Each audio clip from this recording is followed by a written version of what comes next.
They tell us Black American history begins in 1619.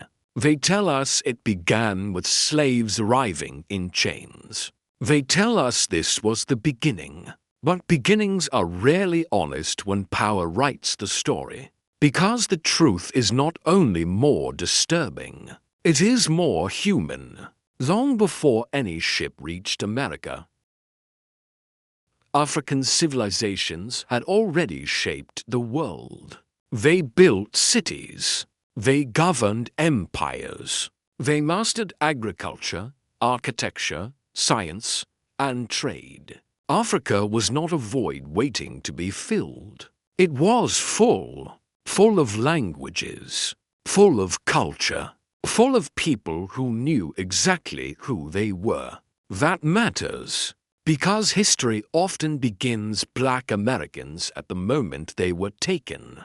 But no people begin in chains. In the year 1619, a ship appeared off the coast of Virginia. It did not carry settlers. It did not carry missionaries. It did not carry merchants.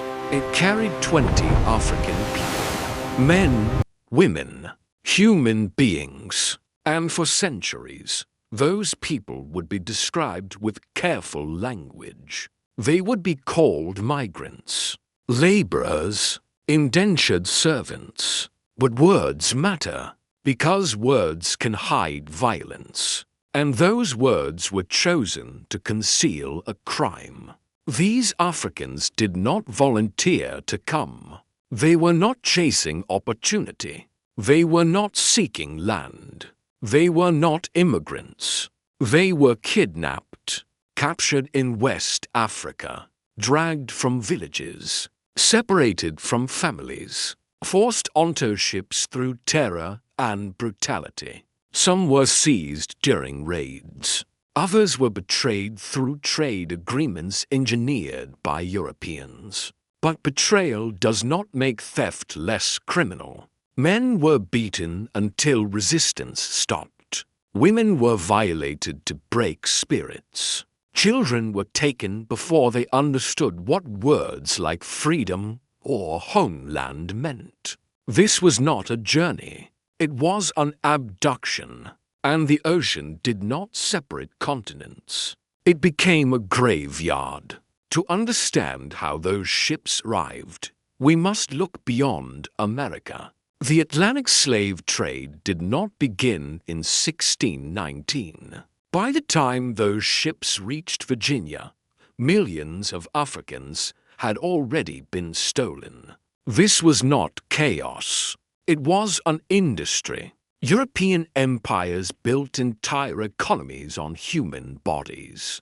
Portugal, Spain, England, the Netherlands. Ships left Europe loaded with weapons, cloth, and alcohol. They sailed to Africa. Human beings were captured, branded, and sold. Then ships crossed the Atlantic to the Caribbean, to South America, to North America, sugar plantations, tobacco fields, cotton empires. And when the ships returned, they carried wealth, not people.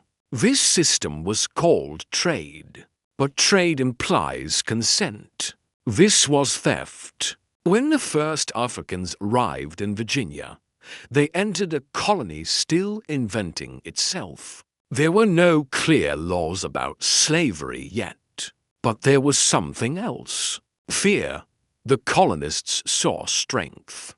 They saw skill. They saw knowledge. These Africans understood farming better than Europeans. They knew rice cultivation, irrigation systems, metalwork. They spoke multiple languages.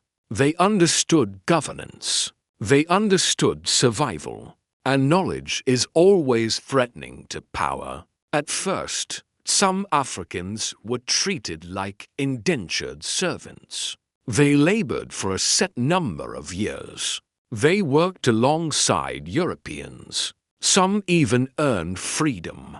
But this arrangement made colonists uncomfortable. Because freedom creates expectations, and equality creates questions. The colonies began watching, learning, experimenting. They asked a question that would shape centuries of history. How do we extract maximum labor without ever giving freedom? The answer was not immediate, but it came slowly, deliberately, legally. Laws began to change. Skin color became a category. Blackness became permanent. By the mid-1600s, African people could be enslaved for life. Their children would inherit bondage. Freedom became unreachable. This was not accidental. It was designed. To justify this system, another lie had to be told. That Africans were not fully human. That lie was written into law, preached from pulpits, printed in books, taught to children, and repeated until cruelty felt normal. History books would later claim Africans were brought to America, as if they arrived by choice. But no one migrates in chains. No one migrates through beatings. No one migrates when their children are stolen. This was kidnapping, and yet, even in captivity, Africans resisted. Resistance did not wait for abolition. It existed from the first moment freedom was stolen. They whispered their languages at night. They passed down songs encoded with memory. They remembered names long after those names were stripped away. They ran. They rebelled. They broke tools. They slowed systems. They refused to disappear. America would later rewrite this story. Textbooks softened the truth. Slavery became a labor system. Plantations became workplaces. Enslaved people became workers. Language was weaponized to make violence sound acceptable. Because if the truth were fully told, the foundation of America would be questioned. The wealth, the laws, the power, all of it was built on stolen lives. The first Africans did not arrive as a footnote.